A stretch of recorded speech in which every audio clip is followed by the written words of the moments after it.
Of course, over the next few weeks, the House and Senate must also come together to address the debt ceiling. In America, when it's time to pay the bills, we follow through on our obligations without exception. For a long time, addressing the debt ceiling was considered a routine and responsible step that both sides worked together to achieve. Even when President Trump was in office, Democrats worked 3 times with Republicans to suspend the debt ceiling because it was the right and obvious thing to do. We didn't pick excuses and say, here's why we don't want to do it. We knew it was important, and it was time to lay aside differences and move it forward. But now, unfortunately, some of our Republican colleagues, even though they were eager to have Democrats support them when President Trump was president, some of our Republican colleagues have reportedly contemplating a reckless idea, spearheaded by the Republican senator from Wisconsin, to oppose any effort to raise the debt ceiling whatsoever. And unfortunately and sadly, the Republican leader seems to be going along. Let me be clear. Taking the debt hostage and playing games with the full faith and credit of the United States is reckless, irresponsible, and will harm every single American. It's a complete non-starter. This is not just another political debate. It's about honoring our unbroken commitment to pay our debts and avoid another financial crisis at a crucial moment for our country. Now, it's important to remember that this is not about greenlighting future spending. This is about paying debt from past spending, which was incurred during the Trump administration and which received favorable votes from a majority of Republicans and Democrats. Indeed, there's a new study that came out.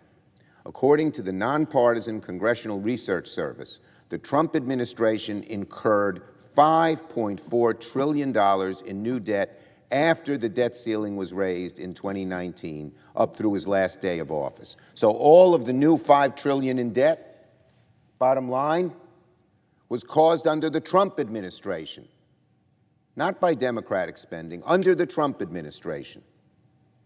$5.4 trillion from the last day the debt ceiling was raised in 2019 to the last day of Trump's being in office.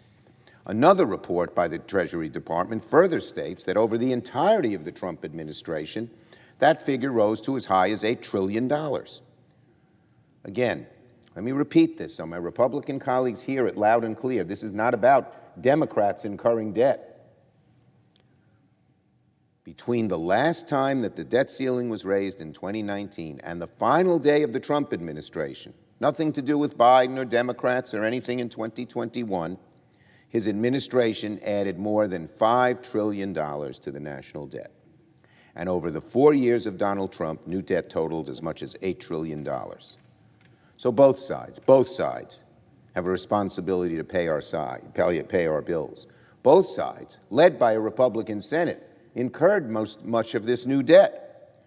Senators from both parties voted overwhelmingly in support of the many laws that contributed to this obligation. In the middle of the COVID pandemic, the Congress came together under Donald Trump when Donald Trump was president to pass successive COVID relief laws like the CARES Act, a PPP extension, and the 908 COVID deal in December.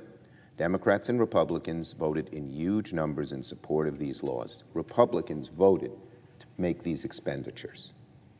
Now we must come together to do the responsible thing and pay those bills. Leader McConnell assured the country in 2019, when Donald Trump was president, that, quote, "we no doubt raised the debt ceiling on a bipartisan basis," unquote. Again, that's what McConnell said when Trump was president. We will no doubt raise the debt ceiling on a bipartisan basis. He said when Trump was president, failure to do so would be a disaster. Failure to do so now, Leader McConnell, is an equal disaster. Doesn't matter who's president. We've still incurred the bills. So I believe it should be no different this time around. The United States has never, ever defaulted on paying its debt. I can't imagine Republicans would want to be responsible for the first ever default. We need to work together to raise the debt ceiling and avoid causing irreparable harm to our economy, still recovering from the devastation of the pandemic. And I would say to the business community and the financial community, let Leader McConnell know, stop playing games with the debt ceiling.